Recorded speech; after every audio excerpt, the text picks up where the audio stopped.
Okay. We have Don Landis.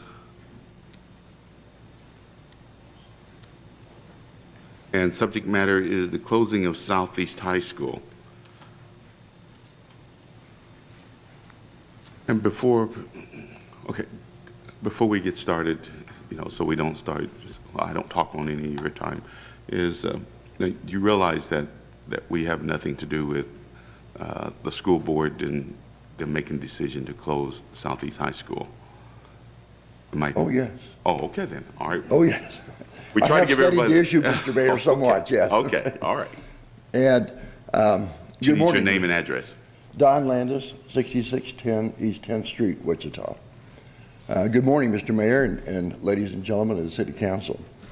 My remarks today concern the lack of coordination between the city and USD 259 regarding the so-called Southeast Quadrant High School. That would be the new one that they intend to build at 127th Street East and Pawnee, which is within the city of Wichita. This lightly populated area is now an unimproved area. My question is, who is going to pay to improve this area so that it can support a 1,600 plus student high school? Will other areas of the city be shortchanged in order to go ahead and build up this area?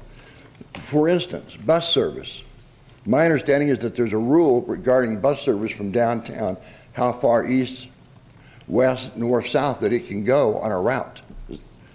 And that these parents without cars in the current southeast area, which is a significant number of people, depend on bus service, public transportation. Will it be there for them to participate in their school's activities, their kids' school activities, whether it be after school or parent-teacher conferences, that type of thing?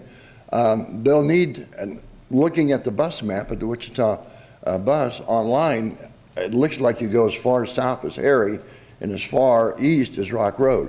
Considerable amount of distance from where those parents will need to be. Sewer and water upgrade and building expenses come out of the enterprise funds, which have to be kept current.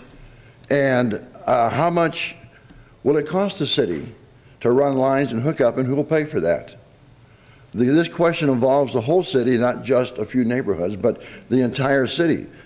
I understand there's a limited amount of funds available to do this type of thing, and the city budgets it.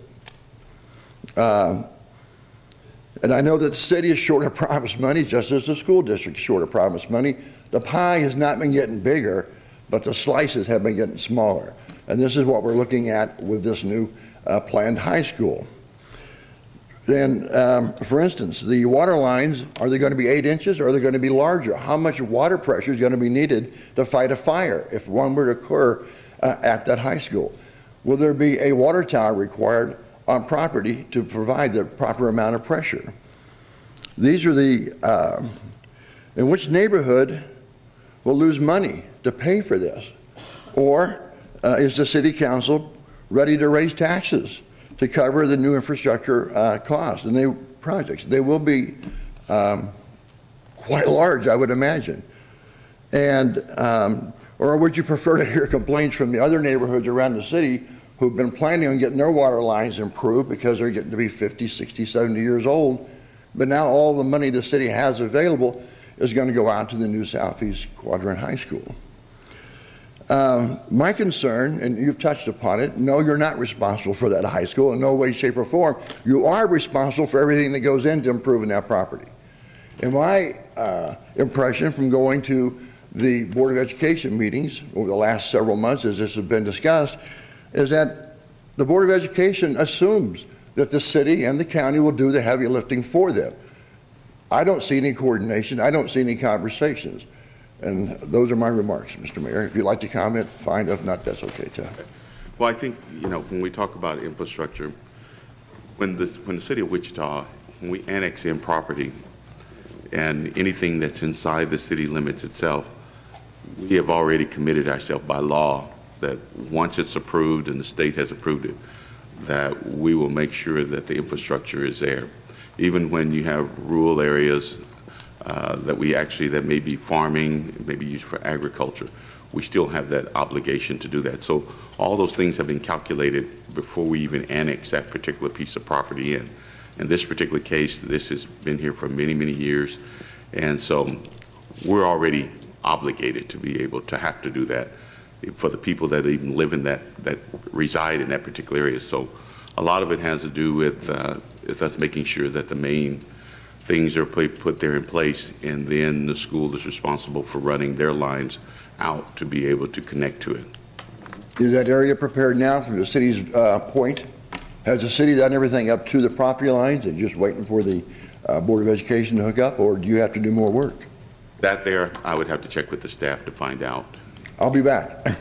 Give you an opportunity to do You're that. certainly welcome to come back. You can see us. Probably the simplest thing is meet with the city manager, and I'll do you that can later have Public today. Works, and they can tell you exactly, where everything is hooked up at and where the lines are at in that particular area. Excellent. Thank you, Mr. Mayor. Thank you.